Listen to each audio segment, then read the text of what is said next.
Fecha as portas. Vocês estão fazendo historietas. A gente fez um game de historietas, a gente está trabalhando em outros com cópias. Vinheta, por favor. Irmão do Jorel, dos Cupins do Tromatrem. E a gente tem o nosso próprio também, coisa autoral. Bem-vindos à Cinemateca Brasileira. Algumas recomendações importantes. Desliguem celulares e quaisquer outros aparelhos que possam emitir ruído. Por motivos de segurança, lembramos que é proibido fumar e entrar na sala com comida, latas e garrafas. Os corredores foram projetados para perfeita circulação. Extintores de incêndio estão estrategicamente localizados e sinalizados, e a brigada de incêndio está pronta para orientá-los. Em caso de incêndio ou falta de energia, luzes de emergência irão se acender automaticamente. Assim, é só manter a calma e dirigir-se à saída de emergência mais próxima. Para abrir a porta, basta empurrar a barra, filmar ou fotografar, somente com autorização prévia. Boa sessão.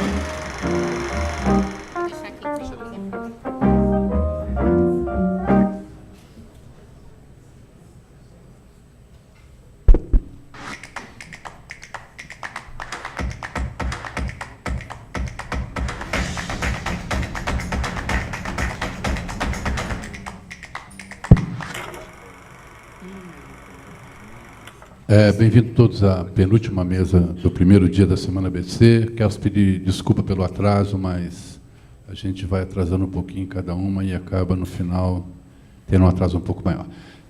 Peço também desculpas para quem já ouviu, mas eu tenho que falar de novo.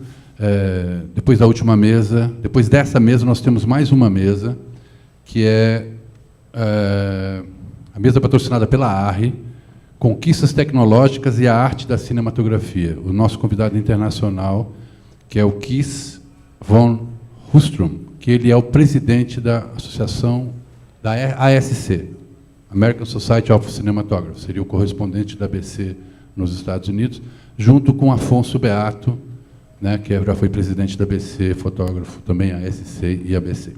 Então, essa é a mesa que vai ter depois dessa, tá bom? Depois dessa mesa da ASC, a gente vai ter um coquetel de lançamento da Cine Society, que está lá no fundo, tá? É uma empresa nova, está sendo lançada agora. Ela vai promover um coquetel, onde vocês vão poder ver o novo sensor Monstro VistaVision e tirar suas dúvidas com o representante da Red que está lá no local, tá? Lembrando que depois dessa mesa todo mundo precisa sair para que entre a próxima. Que amanhã a gente começa às 9h30 da manhã, tá, com a mesa de percepção visual e a criação da imagem cinematográfica. Sem mais delongas, eu vou passar aqui para o Jônio, que vai apresentar os participantes da mesa. Obrigado. Boa tarde. Obrigado pela presença de vocês. Estou aqui com 4 convidados, um virtual, que vai chegar em breve. Apresentar o Felipe Marlon, da Push-Start, o Rafael Reinoso, da 44 Toons, o Henrique Caprino, da Pocket Trap, e o Estevão Queiroga, que está chegando, que é da Petit Fabrique. Os 4 representam empresas de games aqui de São Paulo. Na verdade, o Rafael é da 44 Toons, que é uma empresa, é uma produtora do Ale Macado. Macado é Macado? Ele, por essa repercussão internacional dos trabalhos dele, ele está usando Mac-Hadle. Mas é tipo Machado, na real. O Machado virou Mac-Hadle, que acho que alguns de vocês conheceram o Osmar, o Pão de Forma, quando crianças. Então, já começou como games e animação desde o começo. Eu vou fazer só um breve comentário antes de começar. Há uns 10 anos atrás, minha filha, que tem 20 anos hoje em dia, me perguntou: pai, por que os games, os filmes que viram games ficam legais e os games que viram filmes não dão certo?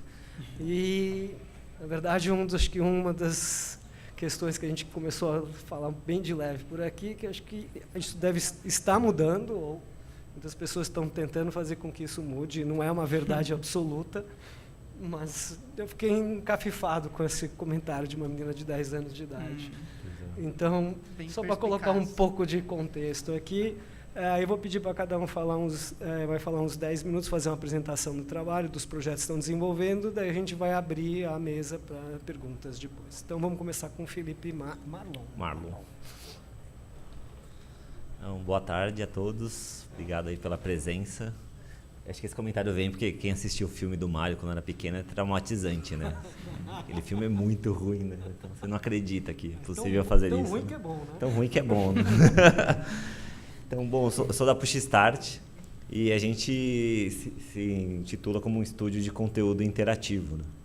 E eu acho que o primeiro ponto, né, que é interessante quando a gente fala dessas narrativas transversais, exatamente vem por uma vontade que a gente tem, ou uma facilidade de você querer colocar as empresas, as pessoas, ou uma propriedade intelectual, né, uma IP, Intellectual Property, numa caixa. Então, isso é um jogo, isso é uma animação. E aí, de repente, você começa a criar coisas que ficam ali no meio do caminho, né? Somado a isso, eu acho que também tem essa questão da tecnologia, né? Vai mudando o hábito de consumo, vai mudando as plataformas. Então, eu acho que hoje a gente vive um cenário que permite o surgimento de diversas empresas, diversos conteúdos, como a gente vai ver aqui, que conversam, fazem com que uma propriedade intelectual possa acontecer de diferentes formas, em diferentes plataformas, não sendo só um puxadinho, não sendo só uma experiência isolada. E isso foi a base da Push Start, né? Nosso estúdio é novo, então a gente trabalha muito com essa ideia de gamificação, de open innovation e de storytelling, né? Então, por isso que geralmente a gente gosta de dizer que muito do resultado do nosso trabalho pode acontecer em qualquer plataforma, né? Pode ser uma animação numa televisão, pode ser um site, pode ser um aplicativo. Então, hoje a tecnologia permite que a gente aconteça de diferentes formas. Então, e a gente tem os dois lados. A gente tem um lado autoral, que permite que a gente esteja desenvolvendo as nossas animações, as nossas séries, os nossos games, que a gente trabalhe com parceiros também que já tenham uma propriedade intelectual construída, assim como a gente trabalha com algumas marcas que dessa forma a gente também consegue financiar a empresa. A gente trabalhou já com diferentes tipos de segmentos de mercado, diferentes tipos de empresas, e já fez projetos que divulgam e acontecem em diferentes plataformas. Aqui é só um overview, né, do que a gente já vem fazendo, né, uma carinha do que vem apresentando. Um exemplo que eu gosto muito de dar, que é de como uma história pode acontecer em diferentes plataformas, é um projeto que a gente fez chamado Legião dos Superpoderes, que é um game que as crianças comem frutas, legumes e verduras no mundo real para evoluir no mundo virtual. Então, toda vez que você come uma fruta, um legume, faz uma atividade física, bebe água, o pai, o professor, um supermercado pode dar o poder para essa criança, que ela evolui no game. Então, ela come um brócolis, o personagem ganha um músculo, quebra a parede, libera uma animação. Então, você também pode usar todo esse conjunto de conteúdo de uma forma que você também causa impacto. Então, assim, não é só simplesmente entretenimento, não é só simplesmente informação. Você pode casar todo esse tipo de plataforma para trazer um conteúdo diferenciado. E quando a gente fala um pouco das propriedades do que a gente vem fazendo, depois eu vou aprofundar um pouco mais ali na Luna. A gente tem algumas séries animadas que são para públicos diferentes, em que a narrativa acontece de formas diferentes. Então, a gente tem uma série chamada Olha o Bicho, né? Aí elas estão com os títulos em inglês, chama All Animals. Então, uma série pré-school, em que os personagens, eles querem explorar os biomas de todo lugar do mundo. Então, a gente tem o Bill, que quer ter o maior canal de YouTube sobre vida animal e biologia.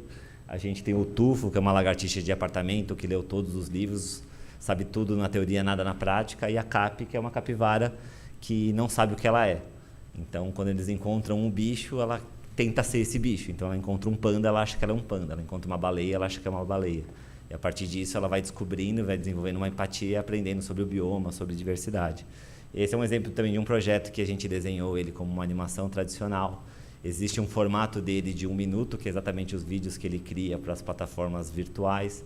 A gente tem um game que interage com a série também, então ele reconhece qual episódio, consegue destravar itens, colecionar itens. Então a gente consegue criar uma experiência totalmente multiplataforma para as crianças, de forma que cada plataforma tem o seu papel bem resolvido, né? E por que a gente consegue fazer isso? Porque dentro do nosso time a gente tem animadores, tem ilustradores, mas eu tenho desenvolvedores de games também. Então a gente tem um conhecimento que nos permite ser multiplataforma e desenvolver essas diferentes propriedades, né? E quando você concebe de início uma história, um projeto, sabendo que ele pode acontecer em diferentes plataformas, isso facilita muito todo o processo. Então isso faz também que não seja só um puxadinho, ou que quando você pega e leva para uma outra plataforma, aquilo aconteça de uma forma totalmente distorcida, né? E isso é muito do que acontecia lá atrás, né? Que quando você fazia um jogo a partir de um desenho, ou um desenho a partir de um jogo, não tinha tanto essa conexão, eram business, equipes, tudo diferente, mas hoje a tecnologia, o formato permite que surjam projetos, estúdios, que consigam trabalhar nessas diferentes plataformas, né? Então isso permite que a gente venha criando isso. Eu não vou falar de todos os outros projetos, mas cada projeto, né, o outro que é o Tropa Troco, que a gente fala um pouco de finanças para crianças, a gente também tem uma parte que a gente traz elementos de animação que inspiram, tem games que permitem eles praticarem, aplicarem conceitos, tem uma parte de realidade virtual que permite você viajar para planetas, então tem toda uma questão de cada plataforma, cada linguagem, e a gente tenta tirar o melhor de forma que a história cresça, né? A história sempre se complemente e todas elas sejam fortes o suficientes individualmente, como elas podem ser mais fortes ainda quando estão atuando em conjunto. Esses são alguns projetos autorais, a gente vem desenvolvendo também projetos com parceiros que já desenvolvem trabalhos, eu não trouxe aqui, mas a gente também está contando em primeira mão que a gente vai estar trabalhando junto com o Tito e os Pássaros, que é uma animação brasileira que é finalista na Annecy.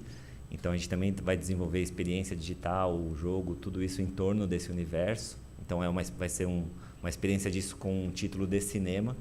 Mas o nosso projeto, o nosso xodó interno hoje é um projeto que a gente está fazendo com o Show da Luna. Quem não conhece o Show da Luna é uma das principais desenhos animados para o público pré-school, né? Líder de audiência no Discovery Kids. É uma propriedade da TV Pinguim, do Kiko e da Célia, então, e é super divertido, é incrível, é um puta de um sucesso. E a Luna é uma menina que é cientista, né? Ela gosta de perguntar, ela gosta de descobrir, ela gosta de entender. Então é uma série que já está no ar a quarta temporada, né? É uma série que está em mais de 68 países. E a gente conheceu a TV Pinguim via um edital que a gente perdeu, né? E o Henrique ganhou. Mas foi suficiente para criar uma ponte para a gente com a TV Pinguim. E nisso a gente levou o nosso projeto para eles de o que seria um jogo da Luna, né? Um jogo que seria único da Luna, né? Um jogo que pudesse trazer todo aquele universo que eles criaram para a série, todos aqueles elementos que eles criaram, como é que a gente poderia trabalhar isso de uma forma game, né? E também levando em consideração o público, né? Então não é um jogo que eu estou fazendo para adultos, não é um jogo que eu estou fazendo para adolescentes, é um jogo que eu estou fazendo para crianças em idade pré-escolar. Então você tem que levar em conta também, quando você desenvolve projetos, quem é esse público que você está trabalhando, para você saber medir, dosar tudo que você está fazendo. Isso levou a gente para o projeto que se chama o Laboratório da Luna, em que a gente transforma essas experiências dos episódios de forma que as crianças também possam experimentar por elas mesmas. E a Luna vai surgindo e vai aparecendo para auxiliar as crianças nessa descoberta, né? Numa experiência bem lúdica. Eu vou pedir para darem um play no vídeo, que eu acredito que ilustra melhor aí para sentir esse mood e como é que o jogo acontece. Se vocês puderem.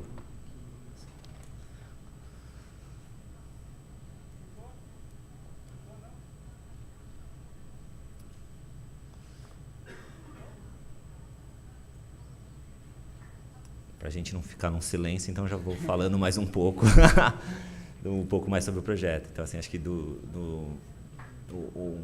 um ponto importante que eu gosto de reforçar, especialmente acho que o objetivo é tentar entender é um pouco dessas questões de targets da história, né? Então, é muito de você entender como é que você pode tirar esse potencial da história, da propriedade, em acordo com esse público, né? Por isso que é não fazer por fazer. Se você olhar esses casos do passado de games e animações, você vai ver é muito fácil encontrar esse tipo de erro.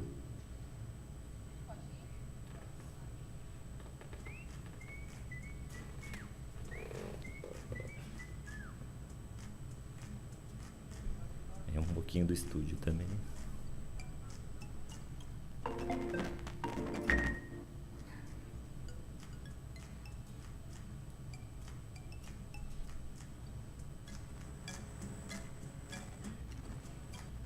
O somzinho não tá saindo, mas assim...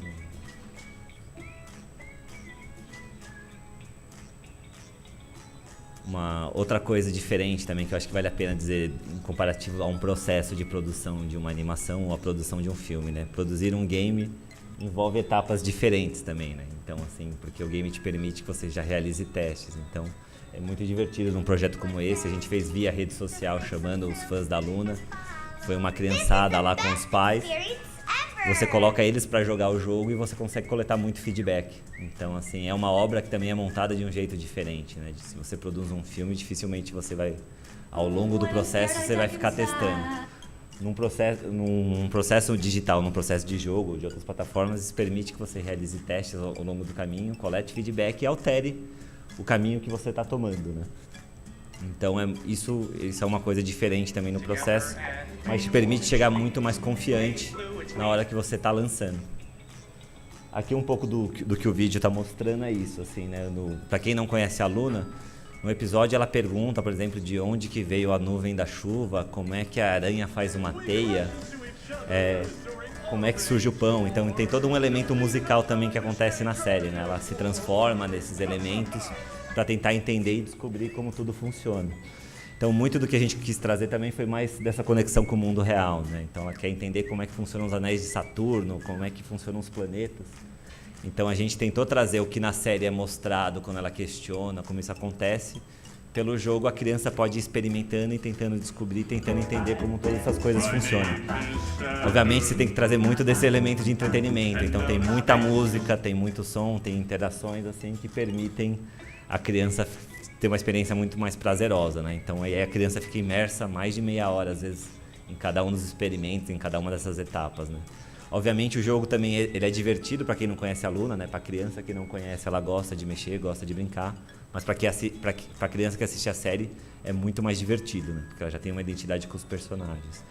E aqui a gente foi um pouquinho também afastado do caminho, a gente procurou não usar tanto os protagonistas.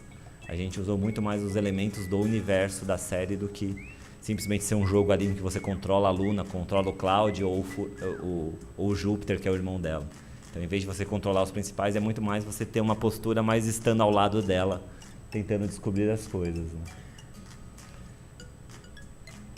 Acho que é isso. Assim, o vídeo é um pouquinho longo, acho que a gente pode dar sequência aí, mas acho que deu para entender ali um pouco desse mood e do feeling aí.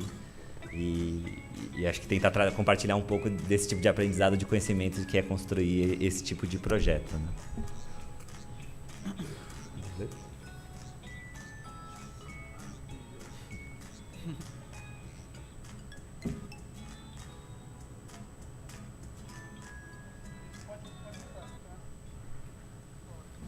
E aí, passa o conta. Obrigado, hein, gente. Obrigado, Felipe. Passar a palavra agora para o Henrique Caprino. Ciprino? É, Caprino, está errado aqui. Bom, boa tarde, pessoal. Obrigado pela presença. Eu gostaria de agradecer também o convite aí para participar. Será que minha apresentação está aqui? Acho que tem que... dá para colocar o próximo PPT, por favor? Pocket Trap.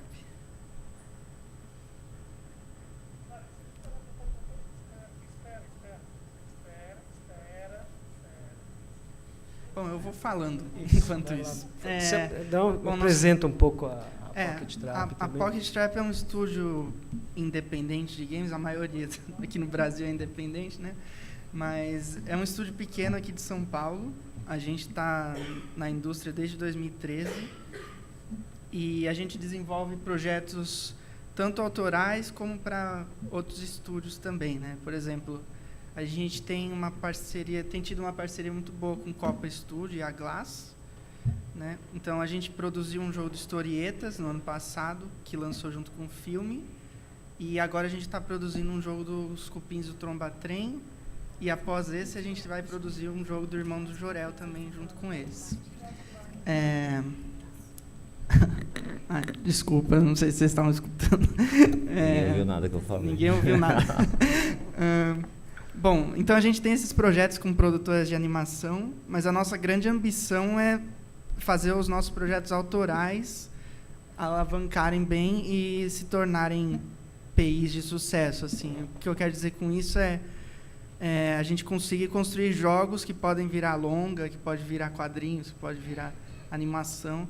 A gente não chegou lá ainda, mas assim, estamos trabalhando para isso. E nesse ano a gente lança o nosso primeiro jogo grande autoral também, que chama Ninjin, que é de um coelho ninja, e ele vai lançar para consoles e PC.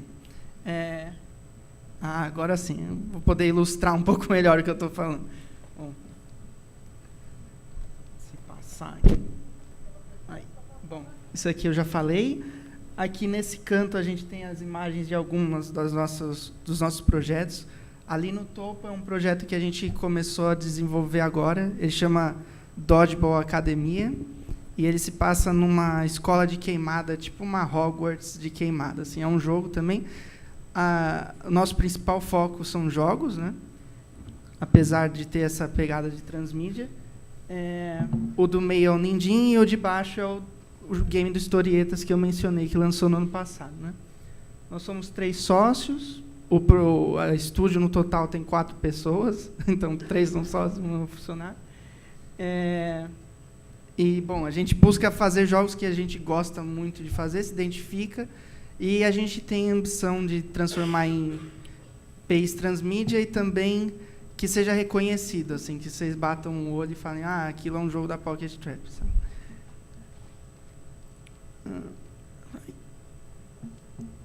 Passa. Não sabe para onde aponta. Para lá? Faz sentido. Bom, aqui sobre o Ninjin, bom, eu já falei um pouquinho. Se vocês quiserem ver mais sobre ele, depois pode procurar Pocket Trap na internet, vai ter vídeos, vai ter material. Ele vai lançar para Switch, PS4, Xbox esse ano. E, bom, não é muito a ênfase da apresentação hoje aqui. Eu imagino que a maioria tenha relação com cinema, com animação, mais do que games, né? Eu chuto... Se vocês puderem levantar a mão, só para ter uma noção também de quantos jargões eu posso usar de games, vocês vão entender. Alguém é de games? Quem da área de games aqui, para a gente ter uma ideia? Legal, tem alguns. Tudo bem. Só mais uma enquete. Quem é da área de animação? Aqui. E cinema? E quem não é de games nem animação, é de cinema. Legal, bacana. Legal, ótimo, muito bom. Então, a minha apresentação é meio batida também para o pessoal de games, então é bom mostrar para pessoas novas, né? Bom, aqui é um slide sobre o Historietas. O game do Historietas ele surgiu no Batalha Animada, como o Felipe mencionou, que foi um edital da SP Cine, onde várias PIs de animação eram disponibilizadas e as produtoras de games podiam escolher uma para desenvolver uma proposta. Aí as produtoras escolhiam a melhor proposta. Então, por exemplo, Historietas, eu não lembro quantos teve, mas ele acabou escolhendo o nosso e ele foi finalista. E os finalistas desenvolviam um protótipo e o protótipo, no final, infelizmente, só ganhava um, né? O do Felipe estava muito bom também. E como a gente passou, a gente desenvolveu o projeto completo. Acho que, para ficar mais ilustrativo, eu normalmente mostro o vídeo, que é a videoproposta que a gente enviou para a SP Cine, para vocês terem uma noção de como foi o processo, né? Acho que é legal ilustrar. Se vocês puderem abrir o vídeo da proposta, eu tenho 2 vídeos. Eu tenho o trailer do jogo, para vocês verem como ficou no final, e a videoproposta, que foi como a gente vendeu a ideia para a Glass.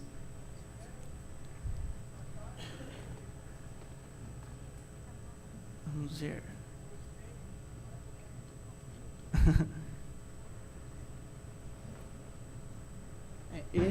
Esse é o trailer do jogo final.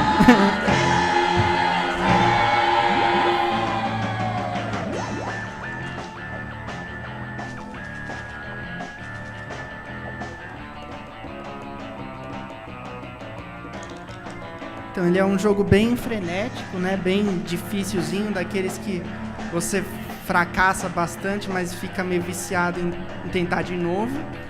E a gente tinha... O projeto original era mais ambicioso, tinha mais conteúdo, mais fases, e esse acabou sendo infinito, né? Em inglês a gente fala. Ele é montado proceduralmente, então as salas sempre mudam um pouco, e ele tem um replay até o quanto você aguentar jogar ele, né? Não tem um fim.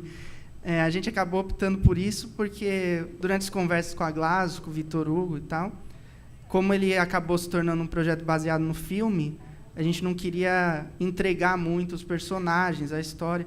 A gente queria mais que o jogo funcionasse como um gancho para as pessoas se interessarem em assistir o filme, assistir historietas. Então, tem os personagens, tem vários elementos do filme, mas não tem tanta narrativa no jogo. Um outro motivo é o tempo de produção que a gente teve também. Foram 3 meses e a gente acaba tendo que se adequar a isso, né, ao prazo e ao orçamento. Isso é bem importante falar, porque muitas vezes a gente viaja muito e acaba não conseguindo entregar um produto bom. Então, a gente tentou fazer o mínimo, mas com o máximo de qualidade possível, né, dentro da realidade que a gente estava encarando.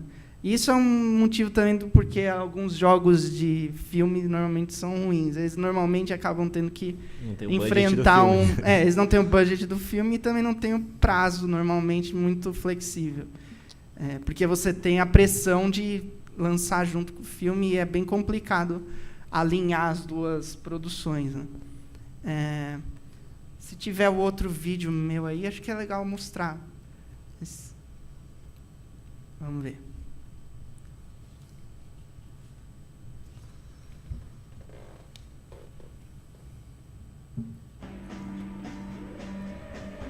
Esse vídeo vai ser bem mais rudimentar, que foi o vídeo proposta que a gente enviou para vender a ideia, para eles entenderem do que seria o jogo. Historietas assombradas e inspirado no episódio A Lancheira de Pandora. Pandora é uma garota normal que carrega todo o... Ele era inspirado num episódio, originalmente. Depois a gente acabou sabendo sobre o longa e readequou o contexto e a temática. Pepe abre a lancheira de Pandora. Então, um mal indescritível se liberta e começa a se espalhar pela cidade, transformando as pessoas em monstros malignos e propagando o terror. Somente Pepe, de todas as pessoas, tem o poder de impedir a dominação do mal e trancafiá-lo de volta na lancheira de Pandora. E para isso terá de aventurar-se em mansões, castelos e cemitérios assombrados, derrotando os monstros e libertando-os do mal, uma fase de cada vez. O jogo tem controles muito simples. Usando swipes, você controla a movimentação de Pepe pelas salas. O jogador precisa escapar Pepe da sombra maligna que não para de se alastrar, tomando decisões rápidas e passando por uma série de desafios de timing, evitando armadilhas, coletando moedas e passando pelas portas certas. Swipe Me Out é um bom exemplo de jogo com mecânica semelhante. Em algumas salas, Pepe pode descansar de toda essa correria. Nelas, o jogador encontrará outros personagens da série e resolverá puzzles, ganhando itens que o ajudarão no resto da fase. Esses itens serão muito úteis nas salas de combate, por exemplo, onde o jogador deverá derrotar monstros infectados pelo mal, aplicando os mesmos controles de swipe usados no resto da fase. Mas não é só isso. No fim de cada fase, Pepe enfrentará um boss, que colocará toda a sua destreza à prova. Quando nocauteado por um inimigo ou atingido pela sombra, o jogador retorna para o mapa principal. Lá você pode então escolher qualquer uma das dungeons desbloqueadas para jogar, ou tentar a sorte na loja de itens. A loja funciona de um jeito bem simples. O jogador paga uma quantidade de moedas que coleta dentro das fases e ganha um item aleatório, bem parecido com o sistema de Crossroad. Entre os itens disponíveis na loja estão personagens jogáveis, skins novas para os personagens desbloqueados, acessórios cosméticos como chapéus, gravatas, etc., e armas que te ajudarão nos combates. Além dos itens, o jogador também poderá usar suas moedas para comprar checkpoints dentro das fases, e assim não precisará voltar para o mapa toda vez que morrer. Historietas Assombradas Swipe the Evil Out será um jogo gratuito com in-app purchases. Assim qualquer pessoa poderá jogar, e quem desejar poderá investir no seu progresso comprando moedas ou itens de upgrade. Nós somos a Pocket Trap, o estúdio de desenvolvimento responsável por Ninjin Clash of Carrots, com lançamento para PlayStation 4 e PC previsto para o primeiro semestre de 2017. Além do Ninjin, também temos experiência com o desenvolvimento de jogos para franquias de terceiros e jogos premiados em competições como o IGN Game Jam e Indie Speedrun. Nossa parceira nesse projeto é a Big Green Pillow, uma empresa de games especializada em jogos casuais com foco em humor. Seu portfólio inclui jogos autorais como Porcupine e Slash Quest, e jogos para IPs como Turma da Mônica, Titio Avô, e irmão do Jor-El.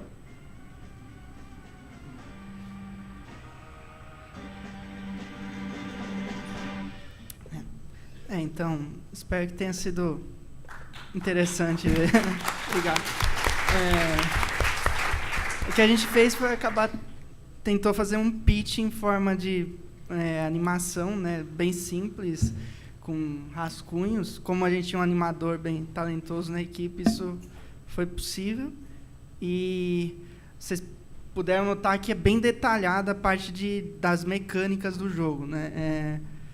Algo que eu noto bastante quando o caminho é inverso, por exemplo, é uma produtora propondo um jogo, normalmente a ênfase fica mais na narrativa, mais em elementos da API, né, do que tanto no jogo. E aí você fala, tá, mas do que se trata o jogo? A gente não entende tão bem assim as mecânicas. E nesse caso aqui a gente se aprofundou bastante, se aprofundou também em mecânicas de retenção, tipo como o jogo faz dinheiro. Nesse caso, você compra moedas e compra itens, né? Que é o que a gente se preocupa também, né? Monetização, dependendo da plataforma. E por fim, a gente apresentou nosso repertório, né? Portfólio, para convencer que seria possível desenvolver aquele projeto. Acho que deu o meu tempo. Depois, se vocês tiverem dúvidas, podemos conversar mais. Obrigado, Henrique. Obrigado. Eu vou passar agora a palavra para o Rafael. Antes, eu queria só fazer um comentário sobre o jargão. O Felipe tinha falado agora, há pouco a gente falou IP, né? Então, IP Internet Protocol, não, IP City Intellectual Property, é propriedade intelectual. Isso, mesma coisa. Para quem não é da área. Mas também é interessante pensar nesse conceito para quem está interessado em transmídia, não necessariamente em games, porque no cinema a gente costuma falar de narrativas. E as narrativas, em geral, é uma história. E quando a gente começa a ampliar o horizonte, a gente começa a falar em propriedades, properties, ou media properties. Então, acho que é uma outra forma da gente entender um pouco o mercado, então, que não é necessariamente a história, é um universo um pouco maior. E agora, então, o Rafael, da 44 Tons. Oi, pessoal, boa tarde.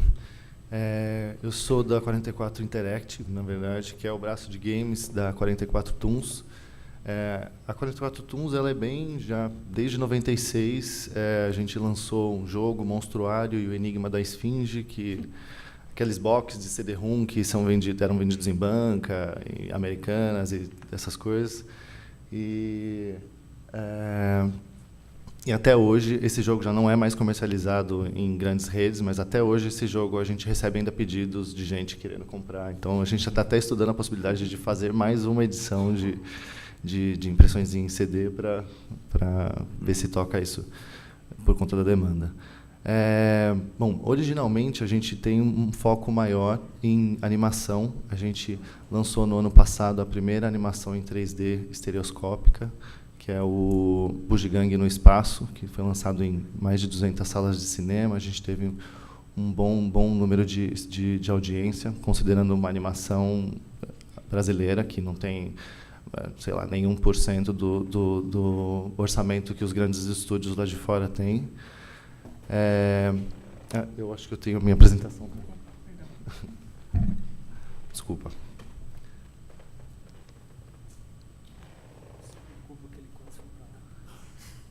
Aqui eu acho que já vai aparecer um videozinho.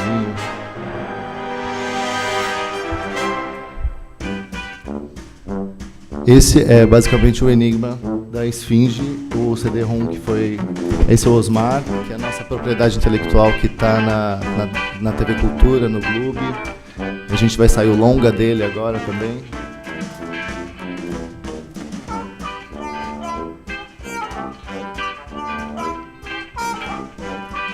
Esse é o Osmar que a gente fez para as Olimpíadas, que tinha um campo de corrida. Então, Osmar nos esportes, que a gente acabou adaptando e fazendo ele ficar nos esportes aleatórios.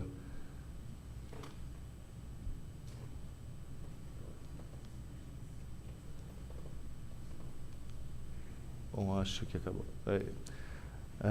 Bom, esse é o jogo que eu falei para vocês, e do Enigma da Esfinge, que ainda até hoje ele está sendo procurado, e na época foi um dos jogos mais vendidos em CD-ROM. A gente a gente fez essa versão para o mobile, para Android e iPhone. Tá disponível nessas plataformas. E é essa questão de jogo click and point. Então, a gente lá desde 96 está insistindo nesses jogos click and point, e paralelamente a isso a gente também aposta nessa questão mais frenética, tipo o Osmar na corrida, e a gente está trabalhando num produto agora que chama Bugidroids, que é um outro braço de propriedade intelectual que a gente está trabalhando, que é mais sobre nave espacial. A gente quer pegar um público mais juvenil, não tão infantil como o Osmar e os demais produtos que a gente normalmente costuma trabalhar. Aqui mais umas imagens do Bugigangue, do Enigma da Esfinge. E assim, boa parte do produto desse jogo a gente aproveitou das nossas animações. Então, essa é a parte boa e ruim de você ter um estúdio de animação junto com um estúdio de games, que você consegue aproveitar muito dos assets, muitos dos ativos que você é construído na animação, mas às vezes você faz uma qualidade tão boa para a animação, sei lá, num 3D, com uma qualidade de resolução muito boa na animação, que fica pesado demais para o game. Aí você vai fazer aqueles testes para ver se roda o game, fica aqueles downloads longos e você acaba perdendo o usuário por conta de querer aproveitar os ativos. Então, por isso que a gente agora criou essa divisão de jogos que vai ser independente. A gente não vai mais utilizar os ativos da animação como forma para o game. É para frente mesmo, né? Aqui estão alguns dos nossos alcances no ramo de animação e cinema. A gente tem a primeira série brasileira em animação a passar num canal dos Estados Unidos. É por isso que tem essa questão do nome do Alexandre Machado. Para facilitar, ele colocou esse McHadle para facilitar o reconhecimento lá fora. Enfim, aí a gente tem 2 produtos em produção agora, são 2 séries, o Tordesilhas e o Bobolândia, Monstrolândia, e 2 filmes longa-metragem também em produção. Tudo animação, tá?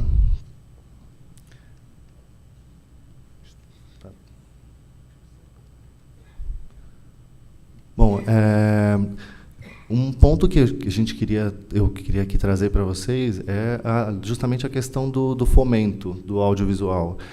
O games está dentro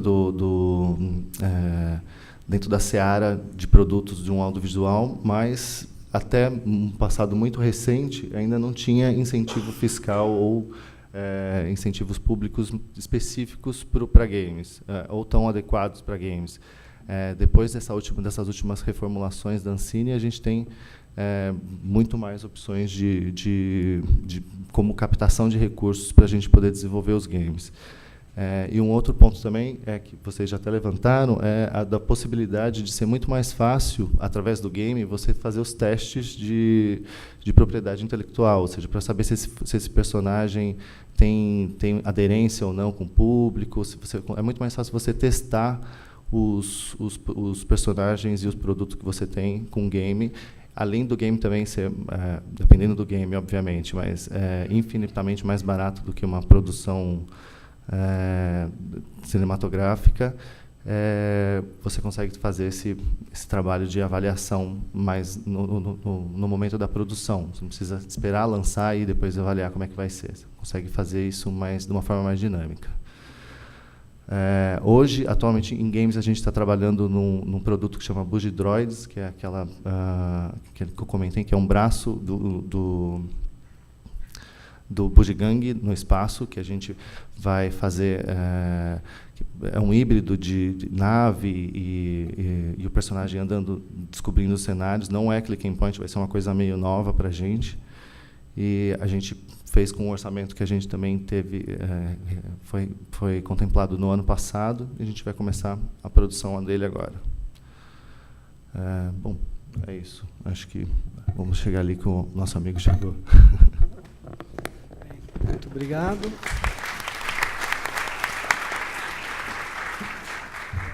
Estevão Queiroga, da Petit Fabrique. Oi, pessoal. Bem-vindos. Eu sou Estevão, da Petit Fabrique. Nosso escritório fica virando a esquina aqui, de verdade, na rua Tangará, aqui. Dá para ir andando, são 3 minutos andando. E eu fui lá na USP, então, encontrar vocês. Vocês não estavam lá, fiquei um pouco chateado. Mas aí peguei um Uber de volta e chegamos aqui, né? Eles receberam uma pista falsa. Parece que a minha assinatura. É que eu peguei a corrente do e-mail, depois. depois. USP gigante no final. Eu peguei a corrente do e-mail e não peguei os primeiros. Eu estava lá, USP. Vamos para USP então, mas tudo bem, cheguei. Era uma gincana, fazia parte. Era uma gincana e eu perdi nessa fase. No próximo eu passo do chefão. Estou feliz de estar aqui. Na verdade, para mim para a gente é uma honra, porque a gente está começando a dar os primeiros passos dentro de uma estrutura que a gente vem sonhando e investindo há muito tempo para fazer. E a gente está na mesa aqui com gente que já está fazendo, a gente acredita que está bem à frente da gente nesse segmento e nessa história de contar histórias em muitas plataformas. E, ao mesmo tempo, esse sempre foi o nosso sonho, essa sempre foi a nossa vontade de fazer esse tipo de projeto como empresa. Então, vou contar um pouquinho da história da Petit Fabrique para vocês. E isso vai explicar um pouquinho. Eu trouxe poucos slides, espero que bons, mas trouxe pouquinhos slides para a gente conversar. A Petit Fabrique começou no glorioso bairro do Coroado, na cidade de Manaus. Já ouviram falar de Manaus? Manaus fica logo depois de Guarulhos, são 4 horas de avião depois de Guarulhos. E você chega. Manaus é o lugar mais quente que você pode ir na sua vida sem perder sua vida eterna, né? Então, se você não for para o inferno, você pode ir para Manaus, você vai gostar de lá. Então, Manaus é bem quente. E a gente cresceu lá, no bairro do Coroado. A gente tinha uma salinha que era mais ou menos do tamanho dessa mesa aqui. E foi lá que a gente começou como um estúdio de animação. Tinha outro nome na época, que era Inc., o nome do nosso estúdio de animação. Isso começou com o meu irmão, que está ali. Ele é meu irmão. Eu sou o mais bonito, por isso que ele sempre me coloca para vir falar em público. Então, a gente começou nessa salinha bem pequenininha, com estúdio de animação. Eu trabalhava com publicidade. Eu vim para São Paulo trabalhar com publicidade. Fiz uma entrevista, me contrataram porque eu era literalmente doido. Foram as palavras do cara que me contratou. Você é meio doido, cara, vou te contratar. Então, eu comecei a trabalhar com publicidade como redator. E eu tive a sorte de vir trabalhar numa agência que trabalhava com publicidade interativa, com web, com digital, com essas coisas todas, como redator. E aí eu comecei a trabalhar criando campanhas, mas as campanhas que eu tive a oportunidade de criar, elas não eram campanhas convencionais. Então, eu não fazia campanha de TV ou campanha de mídia impressa, eu fazia campanhas que misturavam, que tinham interação. E eu fiz muito advergame, fiz muita coisa desse gênero. E o Neto, paralelamente, começou um estúdio de animação lá atrás, que era o Inc., a Inc. Animações. A gente passou por um monte de formações societárias e trabalhando remotamente à distância, sonhando desde 2007 de ter uma série de TV. A gente tentou um monte de projetos, gastou um monte de dinheiro, jogou um monte de ideia fora. Acho que todo mundo aqui passou por alguma coisa assim, espero que sim, senão eu sou muito burro mesmo. E aí, a gente, quando foi mais ou menos 2013, pintou uma oportunidade muito legal para a gente, na época, que foi um quase namoro com a PlayStation, né? Então, a gente participou do Game Connection lá em São Francisco, e a gente tinha umas ideias de game. A gente juntou, resumindo, eram 5 sócios, 2 caras que vieram da Nokia, trabalhavam com game e tal, então ficaram 5 sócios, um animador, um programador, um designer, um produtor e um cara que não faz nada, que sou eu, basicamente esse cara, né? Um criativo, roteirista, chame do que você quiser aí. E aí a gente, então, mostrou algumas ideias para os caras da PlayStation, os caras ficaram encantados e disseram, vamos fazer alguma coisa juntos. E aí, nessa, eu falei, acho que está na hora de eu largar essa minha carreira de publicidade e focar nesse que era o meu projeto paralelo. Então, a gente está basicamente nessa formação, sendo a Petit Fabrique desde 2012. Acabou não dando muito certo o lance com a PlayStation, mas aí a gente ficou muito claro na nossa cabeça que a gente queria exclusivamente fazer games na hora que a gente queria. Foi uma oportunidade que pintou, a gente tinha uma galera que veio do game, vamos fazer game então, mas, por outro lado, a minha paixão sempre foram essas histórias, que a gente está aí desde moleque sonhando em fazer aquilo que a gente assistia na TV. Então, a gente misturando isso tudo, chegou a uma conclusão que é a seguinte: eram 2 paixões que a gente tinha, animação, games.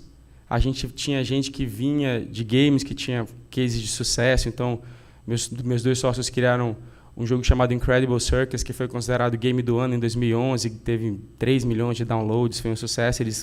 A paixão deles era essa, a nossa paixão era essa outra, a gente decidiu misturar tudo, e aí a gente partiu dessa dor que é, quando você assiste Bob Esponja, depois você vai jogar o jogo do Bob Esponja, sempre parece uma redução. Na minha visão, sempre parece uma redução daquela experiência. Então, parece que pegaram o Bob Esponja e colocaram ele dentro de um pedacinho do mundo dele para ele ficar pulando e pegando moedas, né? Então, a gente achou que, de repente, seria interessante criar um universo que pudesse estar em muitas plataformas e fosse percebido e experimentado com a mesma profundidade. Como eu não sei fazer nada de programação nem de design, né, mas isso é uma coisa que eu já resolvi na terapia, graças a Deus, minha paixão sempre foi criar personagens e criar histórias, fazer isso tudo. Então, para mostrar esse primeiro projeto para vocês, esse aqui é um projeto que a gente está trabalhando desde 2014, que foi quando a gente acabou não avançando com o lance da PlayStation. A gente estava lá no México, numa piscina, todo mundo conversando, era um evento da PlayStation, a gente falou assim, cara, por que a gente não investe numa história que a gente está apaixonado e a gente começa a construir uma história, um universo que se transforme numa série de TV, que seja um game e tal. E foi daí que a gente começou com esse projeto, que é o Cucumonkeys. São os Cucumonkeys. Então, basicamente, o que a gente fez com o Cucumonkeys foi, a gente imaginava que era uma série com arco não linear,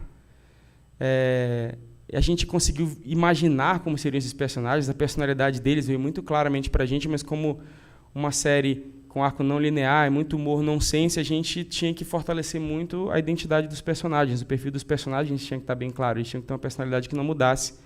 E a gente se inspirou muito, não necessariamente no tom de humor, mas a gente se inspirou muito em Turma da Mônica, que é uma paixão, né, nacional e unânime, porque na Turma da Mônica, a Mônica pode estar na Grécia, num episódio, a Mônica pode estar onde quer que for, e ela continua sendo sempre a Mônica. Na pré-história, no futuro, ela continua sendo a Mônica. O que a gente fez foi trabalhar de uma maneira muito intensa na personalidade desses caras. Então, a gente se juntou e ficou literalmente meses criando a história de cada um deles, qual era a personalidade, o que eles gostam, o que eles não gostam, a relação-chave entre eles, e já imaginando que, uma vez que a gente criasse esse mundo, a gente poderia permitir que as crianças entrassem nesse mundo para jogar nesse mundo ou simplesmente assistir histórias muito maneiras que rolam dentro desse mundo.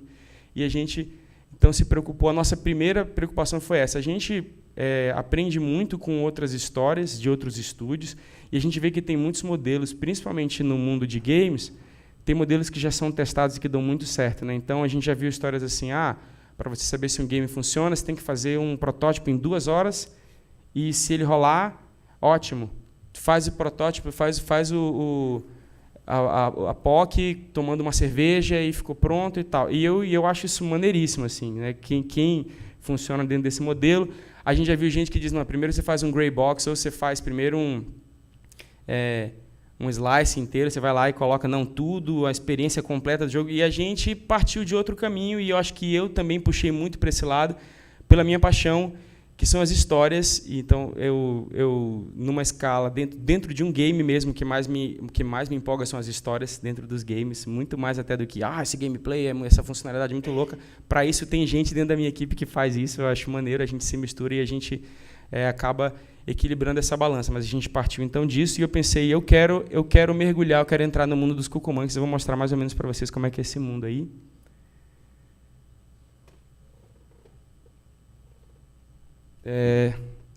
Eu não sei para onde eu aponto. Tá. Bom, Cucumonkeys é um planeta todo coberto por água. Em cima desse planeta tem uma única ilha. Em cima dessa única ilha tem uma única árvore. E nessa única árvore vivem todos os Cucumonkeys, né? Começa por aí.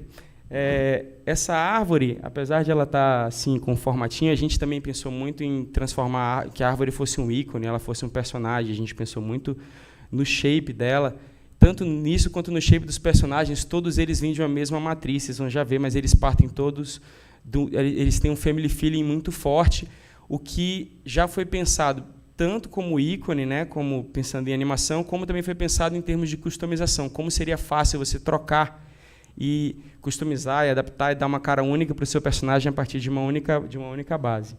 Essa árvore, uma hora está assim de um lado, daqui a pouco você vira a câmera, você está numa praça, você passa por uma folha, você está num elevador, você nunca sabe onde estavam essas coisas, mas de alguma maneira elas estão magicamente presentes dentro dessa árvore, né?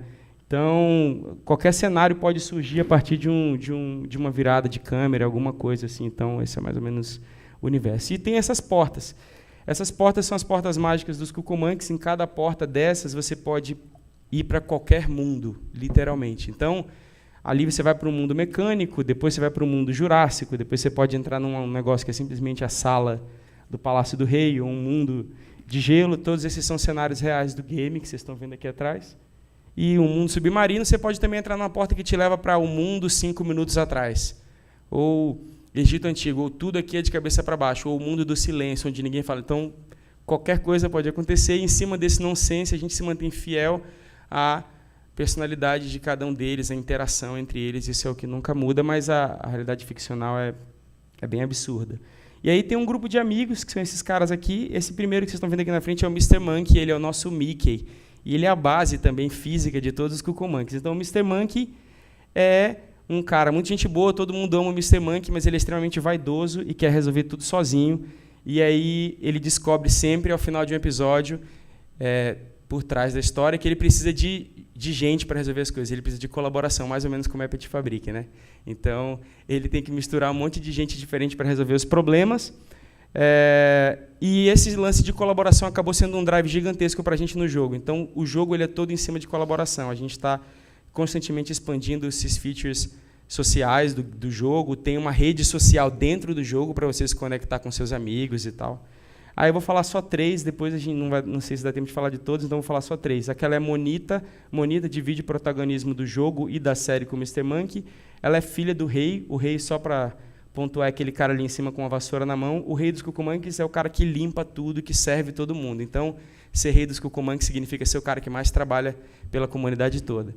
E aqui a Monita é uma menina super carismática e líder, mas a Monita ela é bem desobediente aos pais. Esse aqui é o Monktopus. O Monktopus é um polvo que queria ser macaco. Então ele usa essa touca de macaco. Curiosamente, o Monktopus é o rei do mar inteiro. Vocês viram o mar? Ele é o rei do mar inteiro, mas ele quer ser justamente rei da árvore. Então, o coração do Monktopus sempre está naquilo que ele não tem. E a tensão, tanto no game quanto na série, está geralmente em torno disso. Esse cara tentando tomar o trono, tentando dominar a árvore e sendo frustrado nisso, porque a visão dele de liderança é totalmente diferente dos valores dos caras que estão lá. Então, no jogo, ele é um vilão que aparece bastante, mas um vilão soft, assim, não tem uma inimizade real. Na verdade, todo mundo está junto e eles têm umas tretinhas ali. Eu não sei se foi possível baixar o vídeo de gameplay que eu queria mostrar para vocês. Acho que está carregado assim o vídeo. Não, aí você dá um stop e ele vai dar o play vídeo. Aí. Opa. E essa é a semana de... Espera aí que ele vai. Então, concluindo, isso aí que aconteceu foi assim, a gente criou e aí a gente decidiu avançar, estruturar, mas a gente olhou para 2 desafios. O desafio 1 de fazer a série e o desafio 2 de fazer o game. A gente foi descobrir muito tempo depois, né, como a gente veio metendo a cara e fazendo as coisas, e a gente vivia de outsourcing, a gente prestava serviço para propaganda e investia o dinheiro todo nas nossas IPs. A gente descobriu muito depois que o governo é um bom sócio. É massa, o governo é um sócio legal, melhor do que muito sócio privado, né? E na nossa visão, cara, a gente não sabia disso. Então a gente tinha uma grana que a gente ganhou prestando serviço, fazendo aplicativo. A gente já trabalhou com Facebook, Samsung, atendendo sempre projetos de tecnologia, fazendo campanha, fazendo todo tipo de coisa para ganhar dinheiro. A gente pegou o nosso dinheiro e disse: onde a gente investe? A série estava muito cara para a gente fazer. A gente tinha a série e o jogo. A gente primeiro criou o universo inteiro. A gente criou 150 sinopses. O perfil de mais de 30 personagens, todo o concept art de tudo que vocês imaginarem, toda a história. Assim, a gente deixou a Bíblia completa da história e a gente falou assim, vamos investir no jogo. Então, a gente colocou todo o nosso dinheiro no jogo e hoje a gente está liso. Então, esse Uber foi um problema também por conta disso. Esse erro de endereço foi péssimo. O mais importante é que a gente está aqui. Depois eu vou voltar andando, que o meu escritório é aqui do lado, então está tudo certo. E a gente investiu toda a nossa grana no jogo porque a gente viu que o jogo era mais fácil da gente distribuir ao longo do tempo. Então, assim, o jogo dá para fazer nas horas livres e é mais standalone. Pega um cara que programa pra caramba, e como o Adriano, que é meu sócio, que é um super programador, pega o Humberto, que é de 3D, e a gente foi fazendo isso ao longo dos anos. A gente gastou muita grana fazendo o jogo, mas a série, a gente achou que não faria tanto sentido a gente ficar um único cara animando durante... ia ser uma loucura. E hoje a gente está no momento de procurar financiamento para a série, né? Então a gente agora está participando de alguns editais. Nesse lance de participar de editais, a gente acabou escrevendo uma versão mais curta da série. Então a gente já tem uma versão mais curta da série com 13 episódios. E a gente também fez um roteiro de longa para Cucumanques, que a gente também está participando de editais. E a gente imagina que qualquer uma dessas coisas que vier para a gente, elas podem tirar um audiovisual do papel e alavancar junto com o jogo. O jogo está pronto para ir para a loja, então agora, no mês de maio, ele já está, na verdade, no beta, no Google Play. A galera está tendo uma receptividade super boa, mas a gente está descobrindo assim, que agora a gente vai ter que aprofundar muito mais. Então, as avaliações são tipo 4,5, 5, todo mundo está amando e diz, mas eu quero mais. Eu já fiz tudo, agora eu quero mais. Então, a gente está feliz e desesperado. E o jogo vai sair agora. E a gente está, então, correndo atrás dessas oportunidades. Por isso que eu digo, a gente está num momento, talvez um passo antes do resto da galera aqui. Mas, enquanto Petit Fabrique, a gente também tem outros IPs. A gente tem uma série que fica pronta também agora em maio, que a gente ganha de um edital, chamada Lupita e o Planeta de Gente Grande. É uma série preschool, que vai ficar pronta agora. São 13 episódios. É a nossa primeira série desde 2007, ralando para fazer alguma coisa, a gente conseguiu. E Cucumanques é o nosso principal projeto. E é um prazer dividir com vocês. Vamos ver um videozinho de gameplay. Se vocês gostarem, baixem, falem bem da gente na internet.com. Obrigado.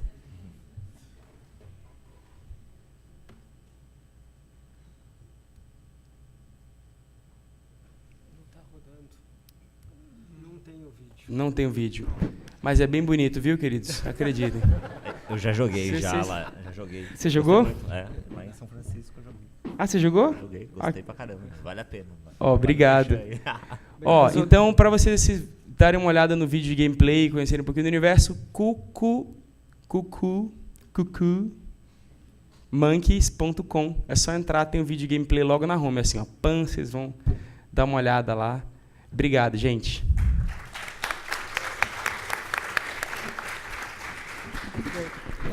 Ainda dá tempo, oficialmente acaba aqui às 6h15, mas dá tempo para fazer umas rodadas de perguntas, até o momento que a gente vai ser expulso da sala. Eu vou pedir fazer o seguinte, eu vou imitar a Luciana Rodrigues na sessão da manhã e pedir para fazer as perguntas em blocos de 3. Quem tem perguntas para fazer? Temos aqui, levantar a mão para ter uma ideia. Temos. Então, eu vou pedir para vocês passar o microfone, se apresentarem. Por favor, fala o microfone que está sendo gravado. Se apresentar, fazer a pergunta, e daí a gente responde as perguntas em bloco aqui. Oi, meu nome é Amanda. Desculpa? Meu nome é Amanda. Tá. Eu queria fazer uma pergunta de uma coisa que todos vocês têm em comum, mas talvez a resposta seja diferente, não sei, ou talvez seja realmente igual. Que o motivo pelo qual vocês todos escolheram fazer jogos e animações e longas, etc., infantis, tipo, sei lá, talvez o Ninjin seja mais para adulto, assim. Será uma questão de tipo demanda ou do dinheiro, financeira, né, ou até mesmo competição, tipo, não sei. Queria saber o porquê. Mas quem mais tem pergunta? Não, eu já vou pegar as duas perguntas. São duas.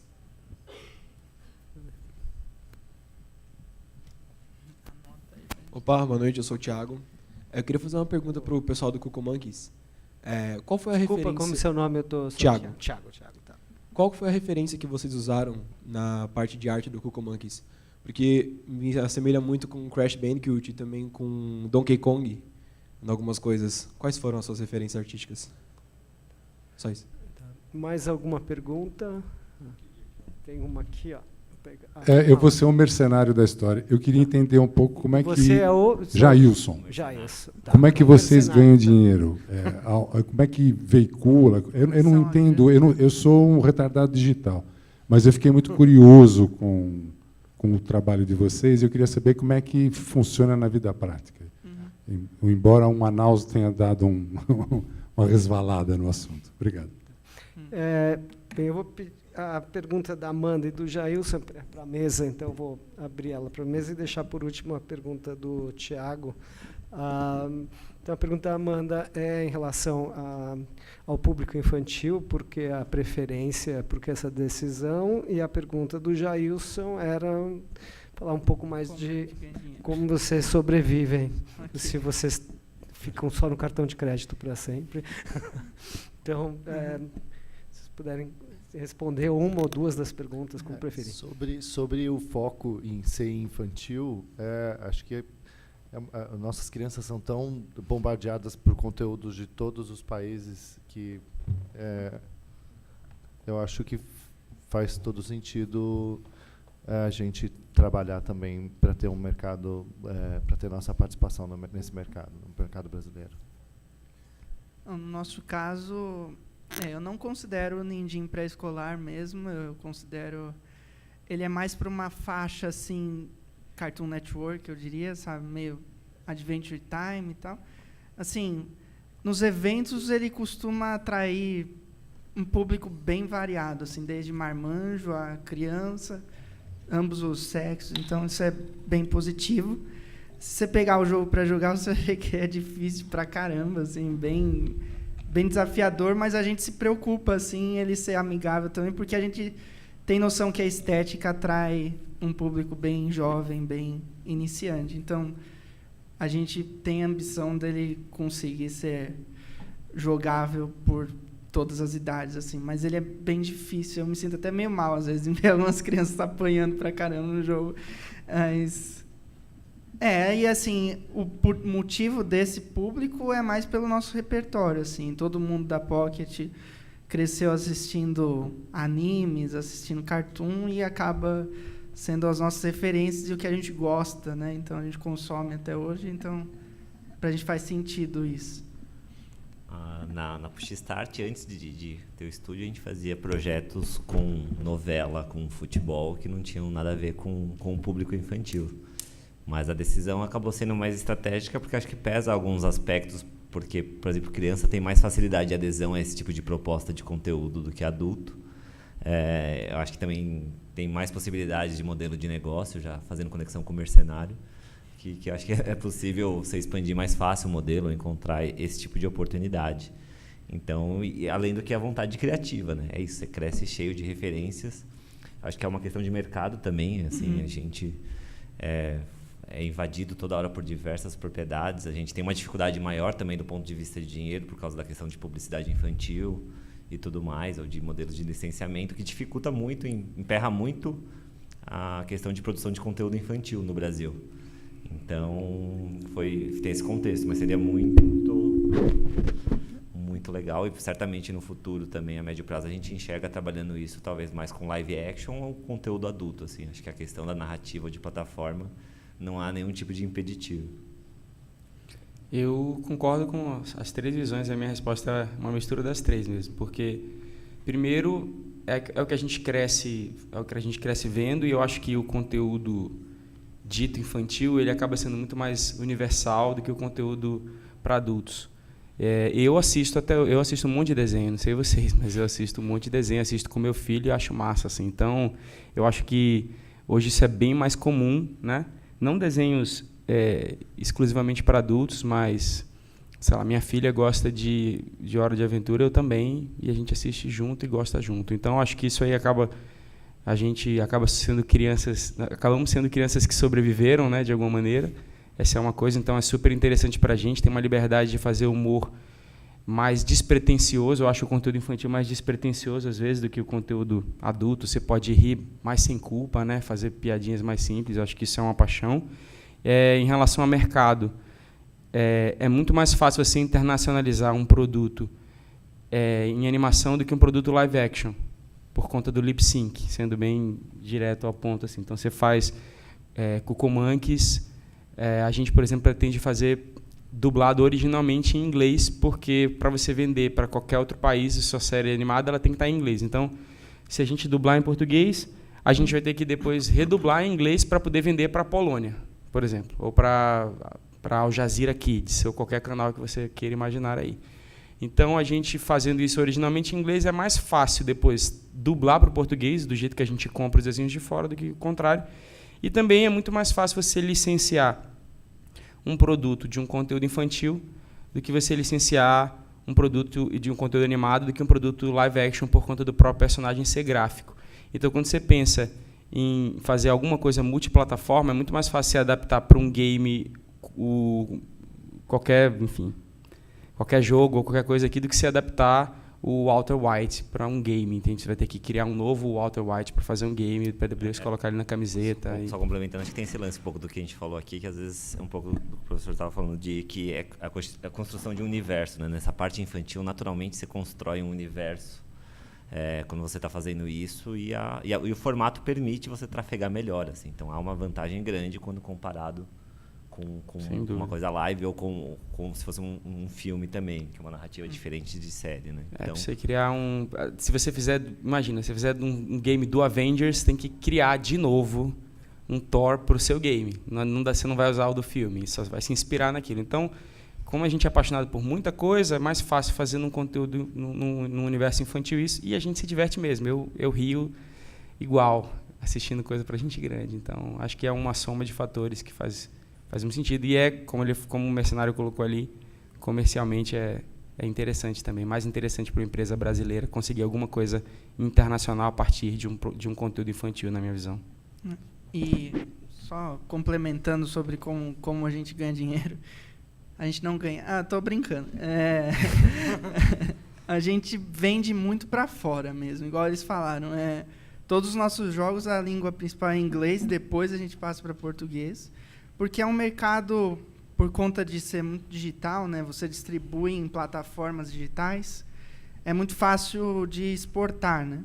Então, mesmo historietas, a gente fez mais dinheiro dos Estados Unidos, da Rússia, do que no Brasil. Assim, e historietas é muito conhecido no Brasil, especialmente, né? O Brasil teve mais volume de downloads, mas dinheiro veio mais de fora. Todo mundo liso. É comercializando os jogos mesmo, principalmente, né? E além, outro ponto também, no ponto de modelo de negócio, essa questão de prestação de serviços. Realmente te permite ter tração, né? Você trabalhar com outros parceiros, trabalhar com o mercado, é um jeito de você financiar suas IPs, assim. Então, isso acho que com certeza é uma história comum também, assim. Você rala de um lado para gerar dinheiro, para investir no seu e o projeto sair do papel. Isso. Então, eu acho que isso que envolve, assim. Não é só simplesmente a criação, mas é você buscar um modelo, buscar uma empresa e buscar crescimento, assim. Eu estava falando com o Felipe um pouquinho antes, acho que tanto no mundo do cinema, o mundo da animação, o Brasil é um mercado bastante pequeno. E talvez esteja mudando um pouco isso, mas eu acho que várias gerações de animadores e de diretores de cinema sempre sobreviveram com a publicidade. Se a gente olhar a história da animação no Brasil, uma boa parte são animações de publicidade. Então, eu queria só que vocês comentassem um pouco sobre isso também. Como é que é o mercado publicitário de games? Falando do modelo de negócios. Pela nossa experiência, assim, a gente tem uns produtos white label, né?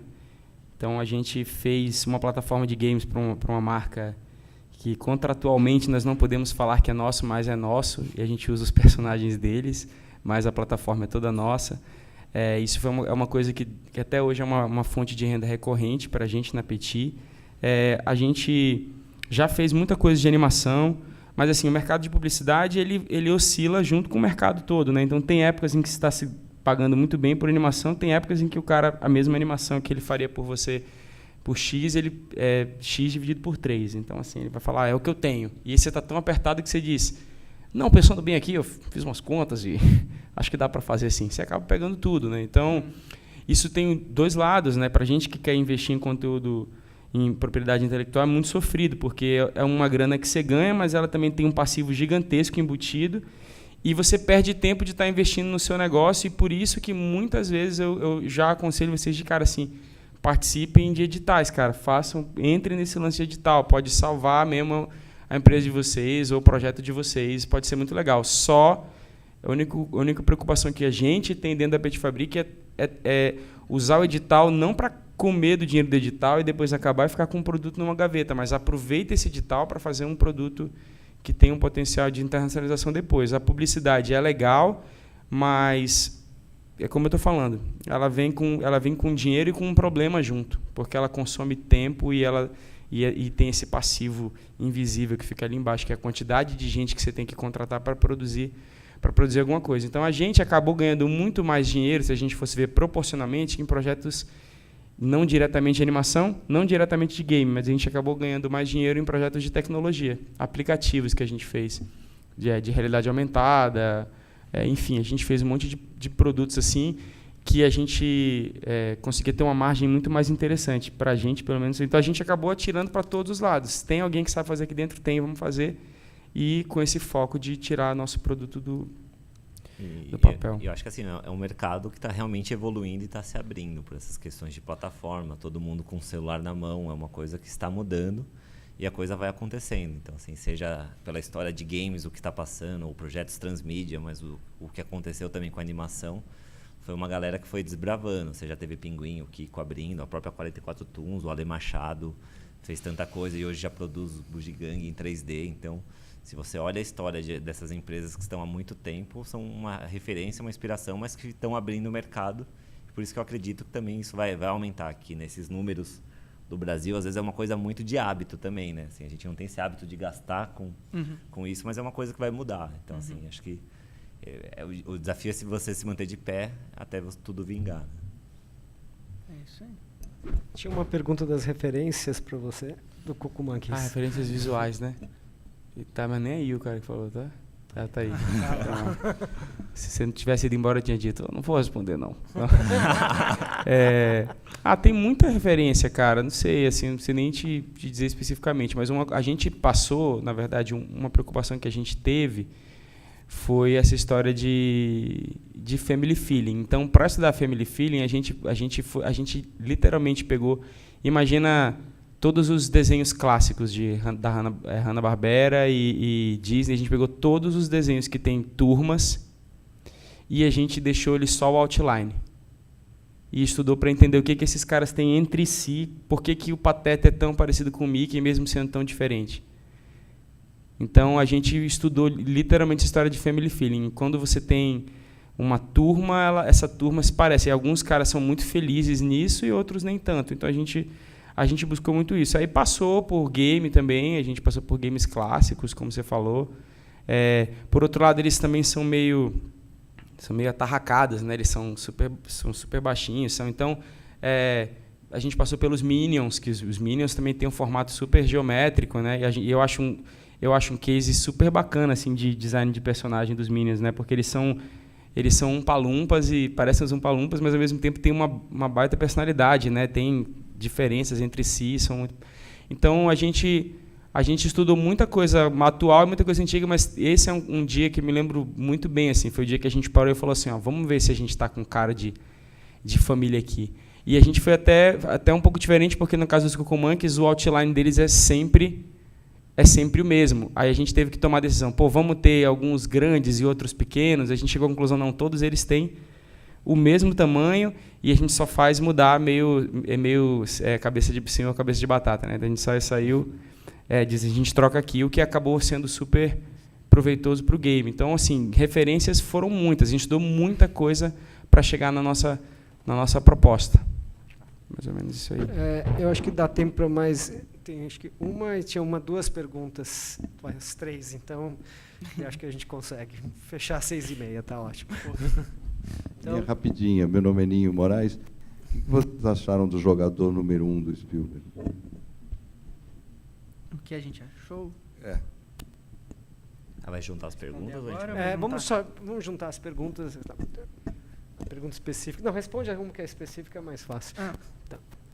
Então, eu particularmente não gostei, mas eu acho que é bastante pessoal e subjetivo. O filme é divertido, mas eu não acho que a gente vai chegar naquele ponto, assim, e me incomoda um pouco esse sentido, sabe? Tipo, a maneira que ele se movimenta dentro do jogo, no filme, é algo que eu não consigo enxergar sendo possível, e o filme não me deu uma justificativa coerente bastante. Mas como obra de ficção, ele é bem divertido. Assim, Agora, no sentido de ser real ou palpável aquilo, eu acho que está bem distante. Vou fazer minha crítica pro outro lado. Eu gostei do filme, assim, tipo, achei que valeu o ingresso, as 2 horas, me diverti pra caramba. O que eu não gostei, e aí falando um pouco do contexto daqui, é porque os personagens que aparecem... Pode dar spoiler aqui, um spoiler? Pode? O único que eu gostei... Então não vou dar spoiler. O único que eu gostei foi o Chuck, o brinquedo assassino. Porque quando o Jason aparece, o Overwatch aparece, todo mundo aparece, eles não são os personagens, só são avatar. O Chuck era o Chuck. Então o que eu gostaria de ver no filme era o cruzamento dos personagens. Ali era só avatar. Então isso que eu não gostei, mas como a história em si funciona bastante. Mas na hora que ele usa o Chuck é o brinquedo assassino ali. Na hora que eles usam. Na hora que aparece o Jason não é o Jason. Então eu acho que o que eu senti falta, o que eu esperava era ver os personagens agindo como os personagens se encontrando. E não era isso a proposta do filme. Eu não vi, mas minha filha viu e disse que é muito bom. Eu também não vi. Também não. Mas eu gostei, assim, vale a pena. Assim. Pegar as 2. Eu queria perguntar pro Felipe. Seu nome só. Alexandre. Eu queria perguntar pro Felipe. Tipo, você estava falando do Laboratório da Luna e me lembrou muito do desenho da Kika, que foi também da TV Pinguim para TV Escola, sei lá, 10 anos atrás, do De Onde Vem, que tinha aquele negocinho, de onde vem, nananana. E me pareceu, eu só queria saber se há algum projeto de continuidade mais voltado para o mundo interativo. E eu também queria perguntar como que é o processo de puxar o didatismo do desenho animado e colocar no game. Assim, a Luna é da TV Pinguim, é uma propriedade. Então, assim, faz um baita sentido, por exemplo, ela ser uma evolução de algum tipo de aprendizado que eles tiveram numa série anterior. Quem assistiu Peixonautas também tem um elemento deles, quando traz a bola e descobre o que eles vão fazer e tudo mais. Então, eles têm uma estrutura ali que é meio que sagrada, que é o que funciona na série. A gente, no nosso processo criativo para o jogo, foi baseado em assistir. É aquilo mesmo, assim, de assistir bastante. O meu outro sócio, que é o Vinícius, ele tem 2 filhas que assistem a Luna também, então ele era mais expert em Luna do que a gente. Mas é muito de pegar a essência. Assim. Então, a Luna, a frase forte dela é "eu quero saber". Né? Então, quando você pensa na estrutura da história, também tem uma estrutura que se repete em todo episódio, da forma que ela encontra o problema e tudo, por aí vai. Então, a gente partiu muito de respeitar essa estrutura do "eu quero saber". Então, isso é o forte do jogo. Então, só que o approach, enquanto do episódio da Luna era "eu quero saber" e eles vivem aquela aventura, a gente quis pegar esse mote e permitir que a criança descobrisse. Então, se você quer saber como é que é o anel de Saturno, então vamos lá, vamos mexer no planeta, vamos usar o Ahá. Então, a gente usou isso. Mas aí a proposta criativa foi toda nossa. Assim. Então, é você pegar esse... Por isso que muito se fala de IP, de universo, né? Que está em todas as histórias aqui. Então, é a gente dentro do universo que eles criaram para a Luna. O que é o universo? São os cenários, são as histórias, são os personagens, tudo isso que está ali numa Bíblia. E é como é que a gente absorve e cria isso. Então, assim, em referência a outra série, certamente, eu acredito que eu não posso falar, né? Mas eu acho que, com certeza, teve muito aprendizado que eles tiveram em outras séries, no Peixonautas e tudo mais, que culminou ali na Luna. Mas aí, do ponto que a gente pegou em diante, já estava tudo ali muito bem resolvido, assim. Então, por isso que, para a gente, foi muito legal de fazer um projeto em parceria com eles, assim. Porque, estando de fora, você já vê todo esse tipo de oportunidade, né? Quando tudo isso já está construído. Isso pode ser também um caminho, quando a gente falar, por exemplo, de live ou de adultos e tudo mais. Eu acho que muito parte exatamente disso. É um universo, é uma história que permite isso. Então, quanto você tem esse tipo de abertura, acho que permite você criar coisas mais interativas. Aqui, e a última pergunta, o seu nome? Bira Lavô. Bira? Isso. Tá. Eu queria entender qual a visão de vocês sobre o mercado nacional de consoles, de compra de games para os consoles, e se é rentável isso e qual é a taxa que geralmente os distribuidores, na verdade, vocês como desenvolvedores, né, e aí qual é a taxa do PlayStation e da Nintendo, se eles abocanham, sei lá, 60% ou 40% do valor do jogo. Como é que vocês estão vendo a visão, como o mercado está reagindo, né, no mercado nacional de console? Acho que essa é a pergunta aberta para todos. Acho que o mercado nacional de consoles está bem, né, em alta. perspectiva, não tenho números exatos assim, né? A impressão que eu tenho, principalmente PlayStation e Xbox, são populares aqui no Brasil, né? E vendem bem, é a impressão, né? Nintendo, infelizmente, não está mais no país e pelo tamanho dela, se bem que ela é gigante, né? Mas eles dão essa desculpa normalmente de que é complicado a logística e tal de estar aqui no Brasil. E quanto à porcentagem, normalmente, se você vende na PSN ou na Xbox Live, por exemplo, que é o caso, assim, quando o jogo é digital, é 30%. 30% quase em tudo. Steam também. E tem outros sócios também que levam um pedaço. E claro, se você lança através de uma publisher, a publisher normalmente vai ter outro pedaço. Se você participou de um edital, por exemplo, provavelmente, como ele investiu, ele tem uma porcentagem também. Então vai diluindo, né? Mas da plataforma em si, por exemplo, PlayStation, 30%. Tem uma outra questão.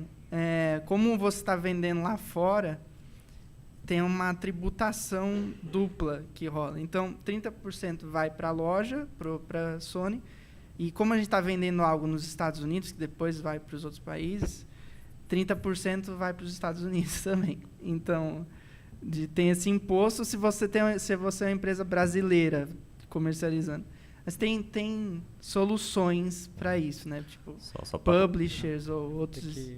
Só falar uma coisa rapidinho, que tem muito da dimensão do que é console, do que é casual. A gente tem mais vocação para casual, mas tem uns títulos muito legais que estão saindo de outros estúdios brasileiros. No merchan super rápido, aí vocês procuram. Um chama Starlit, que é recente, e o outro que é o Horizon Chase, que é da Aquiles, que vai sair até em caixinha aqui no Brasil. Conseguiram uma parceria boa com a Sony. Isso está acontecendo. Então, assim, se vocês verem esses dois jogos acontecendo como console, o Starlit, da Webcore e da Rockhead, e o Horizon Chase, que é da Aquiles. Então, vocês podem procurar em breve aí o Nindin também.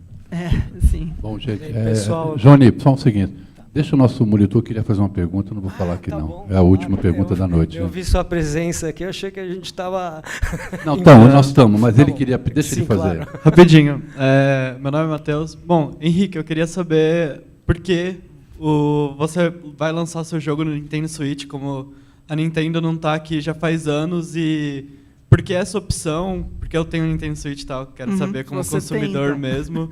E, porque ele não está aqui. Como você pensa nesse seu jogo para o público brasileiro e tal? Infelizmente, apesar dele não estar aqui, muita gente tem, né? Você tem, eu tenho, talvez mais alguém aqui na mesa tem. O Felipe tem. Então, e a gente acaba comprando do eShop internacional mesmo, né?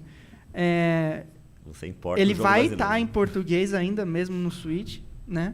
Porque a gente tem essa noção de que brasileiros ainda consomem, mas o jogo é muito voltado para o mercado exterior, com certeza, né? E porque é uma plataforma que está muito aquecida, né? E como eu falei mais cedo, nosso mercado principal é lá fora, querendo ou não, né? A gente recebe de fora. Então, não tem tanto problema, assim, do ponto de vista comercial, eles não estarem aqui no Brasil. Claro que seria ótimo, mas não vai prejudicar tanto assim. E acho que é o console mais quente do momento, assim. Então, inclusive, nossas expectativas, as maiores, são no Switch, de vendas e tudo mais. E o jogo, acho que faz muito sentido. A gente é super fã de Nintendo desde sempre. Então, só por concretizar esse sonho de lançar um jogo no console da Nintendo, pra gente já é uma super felicidade, mas tem esses outros motivos. Bom, gente, me desculpe, Johnny, mas infelizmente a gente precisa acabar. Eu sei que a gente atrasou um pouco. Queria agradecer ao Johnny, aos participantes na mesa, agradecer a vocês, dizer que a gente tem a próxima mesa, a última mesa do dia, com o Afonso Beato e o presidente da SC, o Kees van Ostrom. Ok, gente? Muito obrigado.